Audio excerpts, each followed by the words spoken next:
नमस्कार। देश की बात में हाजिर हैं और कांग्रेस खेमे से अहम खबर आ रही है। कांग्रेस के वरिष्ठ पूर्व मंत्री रहे अश्विनी कुमार ने इस्तीफा दे दिया है और यूपीए सरकार में वो कानून मंत्री भी रहे हैं। और अश्विनी कुमार जी हमारे साथ मौजूद हैं। बहुत बहुत धन्यवाद समय देने के लिए अश्विनी जी, आपने समय दिया। आपको याद होगा जब ये G23 का एक ग्रुप था और उन्होंने अपनी पूरी बात सामने रखी थी, चिट्ठियां दी थी, तो आपने कहा था कि पॉलिटिकल एडवेंचरिज्म में इस समय नहीं आपको उतरना चाहिए, लेकिन अब आप खुद ये कर रहे हैं, क्या कहेंगे? मेरे इस्तीफे को आप एडवेंचरिज्म मान रही हैं? शैडो बॉक्सिंग तो एडवेंचरिज्म हो सकती है, मगर एक कठिन और कठोर कदम एडवेंचरिज्म नहीं हो सकता। G23 के लिए मैंने इसलिए ये कहा था क्योंकि मेरी समझ में केवल अंदरूनी चुनावों की बात करने से मसले दूर नहीं होने थे, क्योंकि अंदरूनी चुनावों में नतीजे क्या होने थे ये सबको पता है। इसलिए मेरा ये मानना था कि जब तक आप बुनियादी मुद्दों की बात नहीं करेंगे, सिद्धांतिक मुद्दों की बात नहीं करेंगे, अपनी गरिमा की, अपनी अस्मिता की बात नहीं करेंगे, तब तक जो कांग्रेस हमने पहले इतने साल देखी थी, तब तक वो कांग्रेस पुनः स्थापित नहीं हो सकती। जब हम वो लड़ाई में जीत नहीं सकते तो उस लड़ाई में समय खराब करने का कोई मतलब नहीं है। इसलिए मैंने अपना रास्ता खुद चुना है, बहुत सोच समझ के चुना है, बहुत महीनों तक इस पर गहन अंतर्निरीक्षण करके चुना है, और मेरा ये मानना है कि मेरा ये फैसला सही है। सर, 46 साल आप कांग्रेस में रहे हैं और इस समय पंजाब में रविवार को चुनाव होने वाले हैं। आपका गुरदासपुर से वर्चस्व रहा है, क्या कारण हुआ जो आपने अचानक ये इस्तीफे का फैसला लिया? साफ सी बात है, बहुत से कारण थे। अब उनकी व्याख्या तो मैं आपके शो में नहीं कर सकता, मगर जिस तरह की तस्वीर आपने पंजाब की बात की, जो तस्वीर पंजाब में देखने को मिल रही है, क्या वो हास्यप्रद नहीं है कांग्रेस के लिए? क्या कांग्रेस वहां विरोधियों के खिलाफ चुनाव लड़ रही है कि अपनों के खिलाफ चुनाव लड़ रही है? सारा पॉलिटिकल डिस्कोर्स पंजाब में जो आज चल रहा है वो कांग्रेस की अंदरूनी लड़ाई को लेकर चल रहा है, उस चीफ मिनिस्टर की गद्दी के लिए जो कहीं दूर दूर से भी अभी मिलती नजर नहीं आ रही। सर, मुख्यमंत्री चरणजीत सिंह चन्नी के लिए कांग्रेस कह रही है कि वो जीत रहे हैं, एक ये जीत का कार्ड है और वो दलित पहली बार इस तरह से चीफ मिनिस्टर बने हैं। और आपका आंकलन ये है कि विरोधाभास तो कांग्रेस पे कौन से राज्य में नहीं है, लेकिन इस समय आपके ये भाव होना क्या संदेश दे रहा है पंजाब के लिए? पंजाब के लिए संदेश सीधा है। गुरुओं और संतों और योद्धाओं की धरती पर कभी जात पात के आधार पर मुख्यमंत्री का चयन नहीं हुआ था। आप भी जानती हैं और मैं भी जानता हूं। महात्मा गांधी ने जात पात के खिलाफ लड़ाई लड़ी, जिसका नाम लेकर कांग्रेस पार्टी आज तक जिंदा है। क्या ये गांधी की कांग्रेस है? क्या ये नेहरू की कांग्रेस है? आप मुझे ये बताइए कि मेरिट हो, सीनियरिटी हो, बहुत वचनबद्धता हो, कमिटमेंट हो, जात पात हो, ठीक है, मगर केवल और केवल जात के आधार पर जनता को वर्गलाने की कोशिश करना क्या जनता के साथ विश्वासघात नहीं है? क्या जनता के साथ धोखा नहीं है? सर, मैं आपसे ये जानना चाहूंगी कि आपको क्या लगता है, आपने आम आदमी पार्टी की वकालत की है। आम आदमी पार्टी, बीजेपी, अकाली दल, कौन अच्छा कर रहा है आपके आंकलन में इस समय? ये आपको किसने कह दिया कि मैंने आम आदमी पार्टी की वकालत की है? मैंने केवल इतना कहा है कि जो मैं पिछले 3-4 हफ्तों में वहां देख कर आया हूं, पंजाब के कोने कोने में, वहां मुझे बदलाव की आंधी नजर दिखाई दे रही है, और बदलाव का मतलब वहां पर आप है। मैंने वकालत किसी पार्टी की नहीं की। जो देखा वो अपनी समझ के मुताबिक कहा। हो सकता है मैं ठीक हूं। आपने सर ये कहा है, मैं आपको सुन रही थी कि आप राजनीति को नहीं छोड़ रहे हैं, आप राजनीति के मैदान में रहेंगे और अपना योगदान देंगे। क्या आप आम आदमी पार्टी ज्वाइन कर सकते हैं इसके बाद? मैंने अभी किसी और पार्टी को ज्वाइन करने का सोचा तक भी नहीं। कितनी बार मैं कहूं, कितने चैनलों पर कह चुका हूं। मैंने केवल ये समझा कि आज के दिन पहला कदम जो मैंने उठाया है वो मेरी अंतरात्मा कहती है सही कदम है। आगे मैं क्या करता हूं ये वक्त बताएगा। अभी मैं सोचूंगा, समझूंगा, लोगों से बात करूंगा और निरीक्षण करूंगा। मैं अपने आप में इतना सक्षम हूं कि अपनी बात अगर कहना चाहूं देश के लोगों को, कि आपके माध्यम से कह सकता हूं, क्योंकि आज देश में सोशल मीडिया के माध्यम से अपनी बात रखी जा सकती है। मगर अगर किसी पॉलिटिकल पार्टी को मैं समझूंगा जरूरत है ज्वाइन करने की, तो सोचूंगा किसको करना है। पंजाब में 60% हिंदू हैं। सुनील जाखड़ को भी हम सुन चुके हैं, हालांकि वो अभी चरणजीत सिंह चन्नी के ही पक्ष में खड़े थे।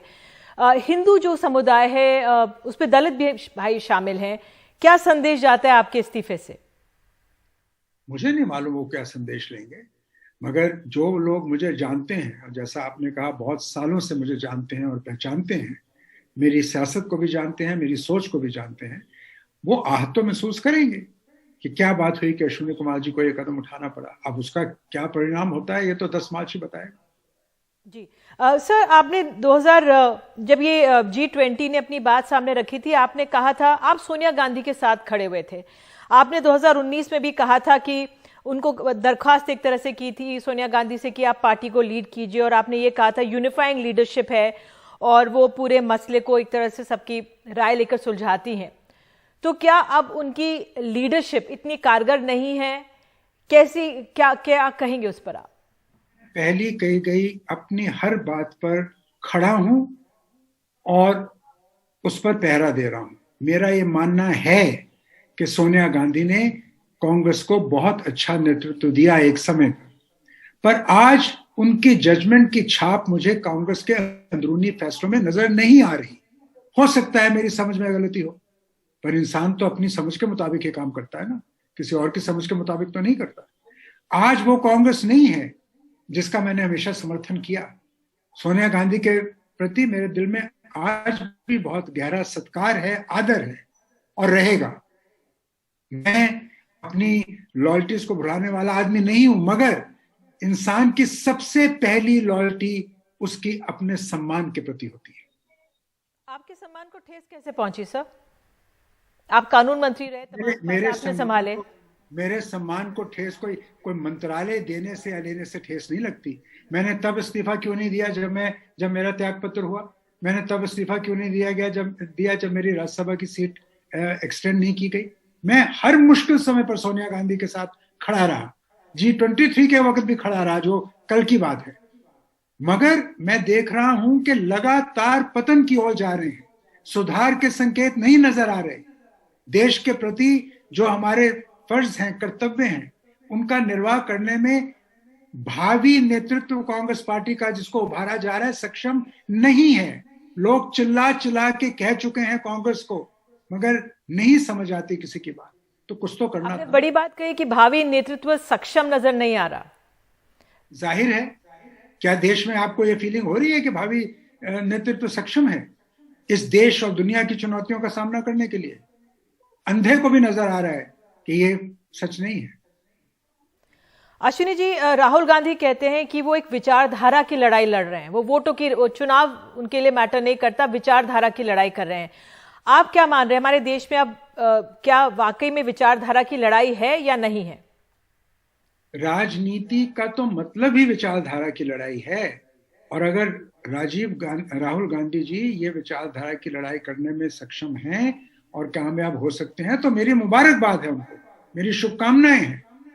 मगर जिस तरीके से कांग्रेस पार्टी चल रही है, ना तो ये आइडियोलॉजिकल बैटल लड़ने में कामयाब हो सकती है, और ना ही मुझको लगता है कि कुछ ऐसी सोच उभर के आ रही है। सिर्फ जोर से भाषण करने से आइडियोलॉजिकल लड़ाई नहीं लड़ी जाती। आइडियोलॉजिकल लड़ाई दिमाग से लड़ी जाती है, भावना से लड़ी जाती है। कौन सा नेता है कांग्रेस का आज जो 1 लाख के मजमे में भाषण करके लोगों की भावनाओं को बदल दे?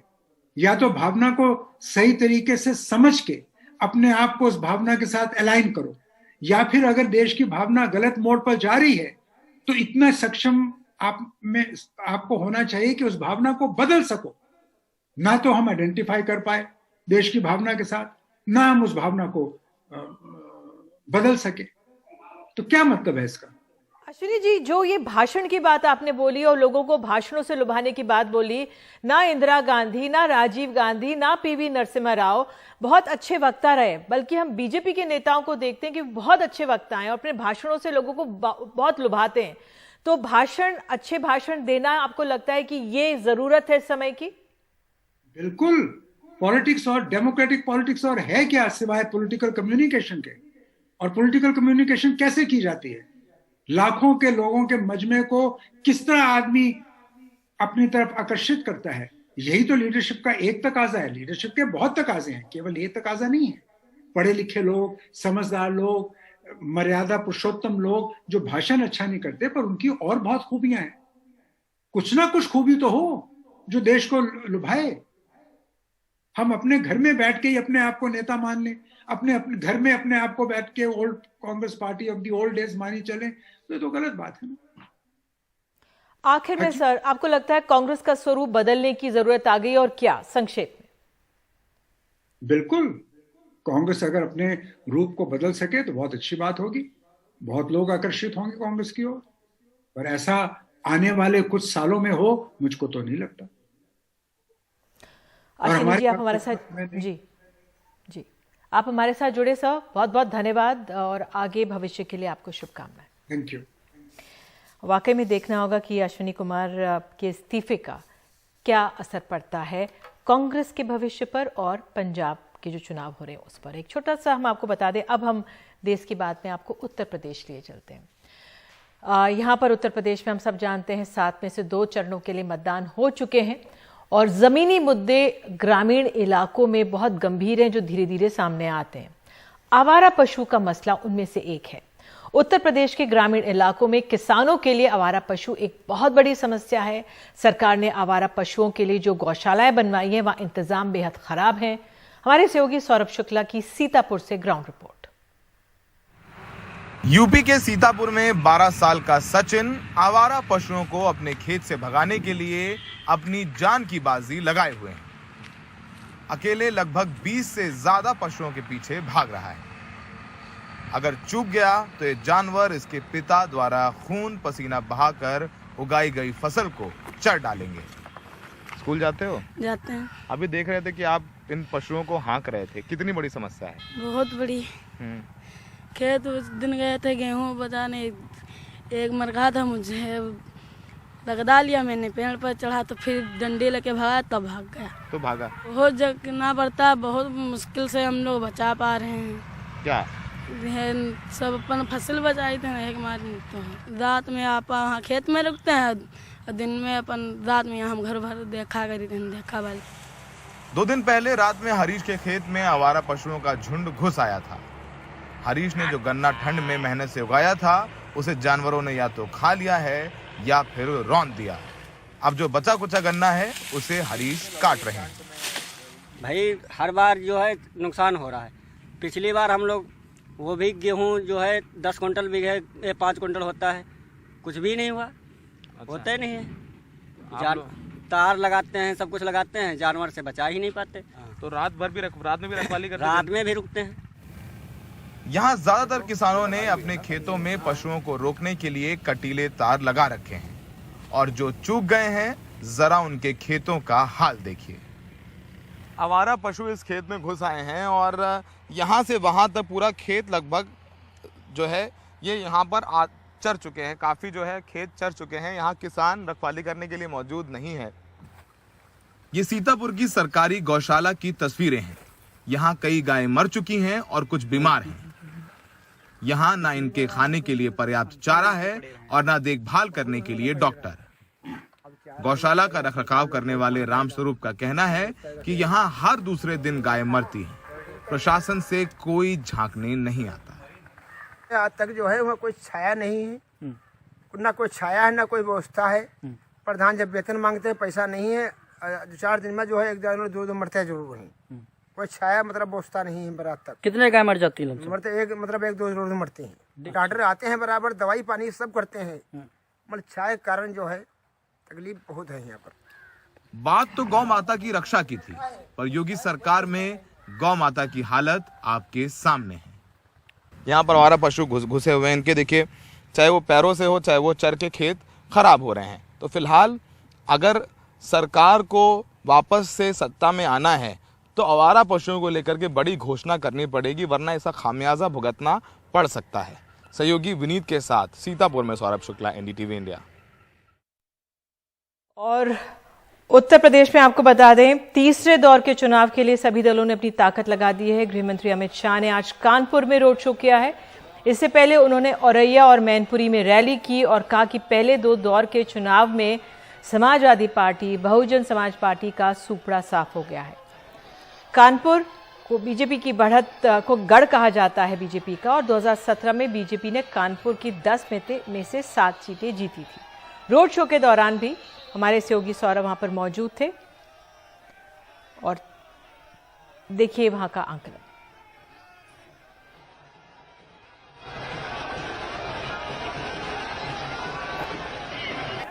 हम इस वक्त कानपुर में मौजूद हैं और आप देखेंगे यहाँ पर अमित शाह अपना रोड शो कर रहे हैं। अमित शाह जानते हैं कि बहुत महत्वपूर्ण चरण है, तीसरा चरण जो चुनाव का है, इसमें कानपुर में 20 तारीख को मतदान होना है। कानपुर कह लेते हैं कि बीजेपी का गढ़ है और ये आर्य नगर विधानसभा है जहां पर अमित शाह अपना रोड शो कर रहे हैं।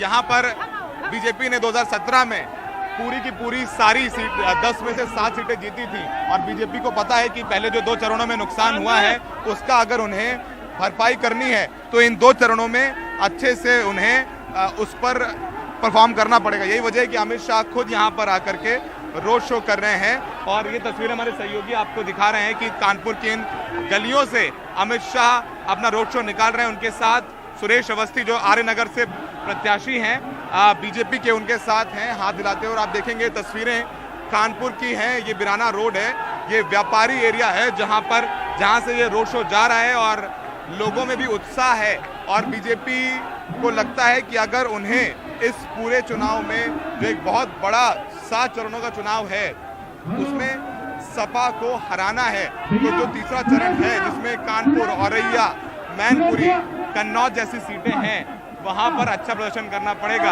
यही वजह है कि अमित शाह गृह मंत्री खुद यहां पर पहुंच करके पसीना बहा रहे हैं। ये तस्वीरें आप देख सकते हैं कानपुर में, तो यहाँ पर उन पर पुष्प वर्षा भी की जा रही है और यहाँ पर जो मुकाबला है वो कड़ा है। पिछली बार जिन 7 सीटों पर बीजेपी ने जीत दर्ज की थी उसमें जो महाराजपुर सीट है वहां पर जीत का अंतर ज्यादा था, लेकिन बाकी सीटों पे जीत का अंतर उतना ज्यादा नजर नहीं आ रहे हैं। तो फिलहाल आप देख सकते हैं कि यहाँ पर काफी भीड़ है जो उमड़ी हुई है रोड शो में। अमित शाह अपना रोड शो कर रहे हैं। तो 20 फरवरी को पंजाब में वोटिंग है। भारत पाकिस्तान की सरहद से लगे गांव में रहने वाले लोगों के लिए इन चुनावों में क्या मुद्दे हैं, क्या सीमा से जुड़ी सुरक्षा का मुद्दा भी लोगों के जहन में है, ये जानने के लिए कुछ लोगों से बात की हमारे सहयोगी मोहम्मद गजाली ने। भारत पाकिस्तान की सीमा से सटा ये गांव दौके जो पंजाब के अमृतसर जिले का है, यहाँ पर हम ये समझने आए हैं कि जिस तरह से राष्ट्रीय सुरक्षा का मुद्दा कैप्टन अमरिंदर सिंह और भाजपा गठबंधन उठा रही है और आज खुद आम आदमी पार्टी के राष्ट्रीय संयोजक अरविंद केजरीवाल ने यह भी बात की है कि किस तरह से पाकिस्तान की तरफ से ड्रोन के जरिए ड्रग्स, हथियार और नकली करेंसी आ रही है। उन्होंने ये भी कहा कि वो सबको सुरक्षा प्रोवाइड करेंगे या प्रदान करेंगे या बॉर्डर्स को भी सुरक्षित करेंगे।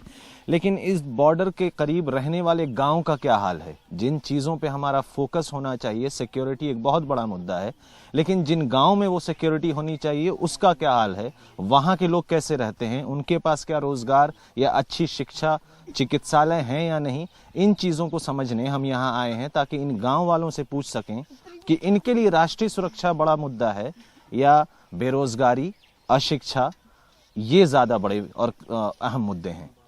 इस गांव में पंजाब में पिछले 10 साल में हमने देखा है कि जब अकाली दल की सरकार थी तो सड़कें बहुत बनी हैं पंजाब में, हर गांव में आप पहुंच सकते हैं, लेकिन गांव के अंदर क्या काम हुए हैं पिछले 10 साल में, 15 साल में, आपको काम याद है कि यहाँ क्या क्या हुआ है? सर पिछले बार तो काम काफ़ी हुआ था, पर ऐस की जो तरसेम सिंह DC विधायक रह के चुके ने MLA टारी हल्का दे, उसने कुछ नहीं किया, कुछ नहीं किया। सरकार ने उसको टिकट भी नहीं दिया उसकी। तो यहाँ पर अगर सिर्फ इस गांव की बात करें, क्या मुद्दे आप लोगों के लिए हैं कि आपको लगता है? मुद्दे सानू ते पैदा इलाका बार्डर दा, हाँ। एक ते सानू गरीबां नूं पुलिस बड़ा सताउंदी आ, नजायज चुक के ले चटे पड़ के फड़ा दी ले चुक के मतलब नाजायज पुलिस आपको उठा बॉर्डर एरिया कर दिया पिछों लोग काम करने दे ब्लैक दा ते ना साडे पिंड दा शुरू कोई गल नहीं कोई बात नहीं सर ਜਿਹੜੀ ਮਰਜ਼ੀ ਸਰਕਾਰ ਆ ਜਾਏ ਨਾ ਸਾਡਾ ਗਰੀਬਾਂ ਬਾਰੇ ਕੋਈ ਨਹੀਂ ਸੋਚਦਾ ਠੀਕ ਹੈ ਨਾ ਸਾਡਾ आप क्या चाहते हैं कि क्या होना चाहिए इस बार? ਅਸੀਂ ਸਰ ਇਹੋ ਚਾਹੁੰਦੇ ਵੀ ਮਜ਼ਦੂਰੀ ਹੋਵੇ ਕੰਮਕਾਰ ਮਿਲੇ ਸਾਨੂੰ ਕੋਈ फैक्ट्री होवे लागे बस। काफी लोगों का ये कहना है कि हालांकि बॉर्डर की तरफ से ड्रग्स का आना या हथियार का आना सुरक्षा का मसला है और उसकी जिम्मेदारी बीएसएफ की है, लेकिन इनके लिए अहम मुद्दा बेरोजगारी है, शिक्षा है। आसपास कॉलेज ना होना या आसपास अच्छा चिकित्सालय ना होना, अस्पताल ना होना, नौजवानों को यहाँ से दूर किसी दूसरे शहर में जाकर नौकरी ढूंढनी हो, ये इस गांव और गांव वासियों के लिए ज्यादा अहम मुद्दा। और ये सोचते हैं कि इस बार चुनाव के बाद चाहे किसी भी पार्टी की सरकार हो, बॉर्डर के मुद्दों को सिर्फ राजनीति के लिए ना उठाया जाए, बल्कि जमीन पर आकर इन लोगों की बात सुनी जाए और इनके मसले भी सुलझाए जाएं। अमृतसर से कैमरा पर्सन अश्विनी मेहरा के साथ मोहम्मद गजाली, एनडीटीवी इंडिया। देश की बात में अब आपको उत्तर प्रदेश ले चलते हैं। संत रविदास जयंती 16 फरवरी को है। उनके जन्मस्थली वाराणसी में सारे गोवर्धन में भक्त आना का तांता 3 दिन पहले ही शुरू हो गया है। वैसे तो उनके भक्त पूरी दुनिया में फैले हुए हैं, लेकिन पंजाब में सबसे ज़्यादा हैं। पंजाब के द्वाबा इलाके में रैदासियों की बड़ी संख्या है। 14 फरवरी को पंजाब में चुनाव की तारीख घोषित हुई थी, लेकिन रैदास जयंती की वजह से उस तारीख को बढ़ाकर 20 फरवरी किया गया। इससे पता चलता है कि इनके वोटों की ताकत कितनी बड़ी है।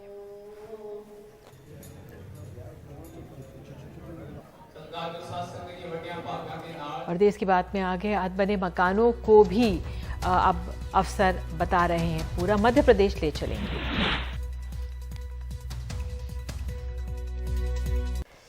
तो देश की बात में मध्य प्रदेश से खबर है। यहाँ पर प्रधानमंत्री आवास योजना के लाभार्थी अब प्रधानमंत्री नरेंद्र मोदी को धन्यवाद पत्र लिखेंगे।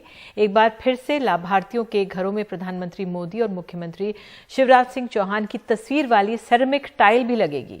ये और बात है कि डिंडोरी जैसे कई जिलों में टारगेट पूरा करने के चक्कर में अफसरों ने प्रधानमंत्री आवास योजना के तहत बने आधे अधूरे मकानों को भी सरकारी रिकॉर्ड में पूर्ण दिखाया है। अनुराग द्वारी की रिपोर्ट। आदिवासी बहुल डिंडोरी जिले के सेंदूरखार गांव में प्रधानमंत्री आवास योजना के कई घर ऐसे ही अधूरे हैं। बैगा हितग्राहियों का आरोप है कि दलालों ने मकान बनाने के नाम पर उनसे आवास योजना की किश्तें ले ली और आधा अधूरा मकान बनाकर छोड़ दिया।